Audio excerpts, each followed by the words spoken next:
শিরোনাম গাজীপুরে শুরু হল অভিযান ডেভিল হান। এতক্ষণ শিরোনাম শুনলেন, এবার বিস্তারিত।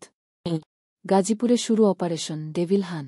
গাজীপুরে অপারেশন ডেভিল হান্ট শুরু হয়েছে। সন্ধ্যায় ডিসি অফিসের সামনে বৈষম্যবিরোধী ছাত্র আন্দোলনের এক কর্মী গুলিবিদ্ধ হওয়ার পর থেকেই যৌথ বাহিনী সাঁড়াশি অভিযান চালাচ্ছে। গাজীপুর ডিসি অফিসের সামনে চেকপোস্ট বসিয়েছে সেনাবাহিনী। তারা মোটরসাইকেল সহ বিভিন্ন যানবাহন থামিয়ে তল্লাশি চালাচ্ছে।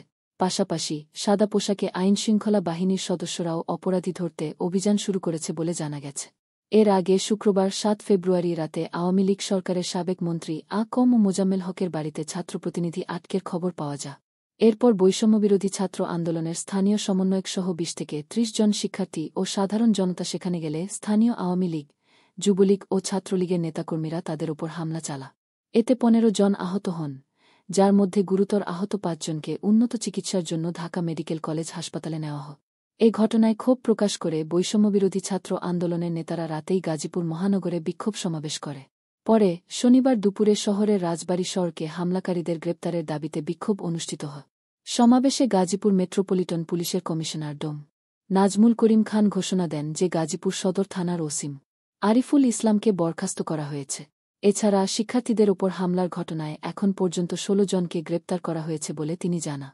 গত রাতের ঘটনার জেরে গাজীপুরে উত্তেজনা ছড়িয়ে পড়ে।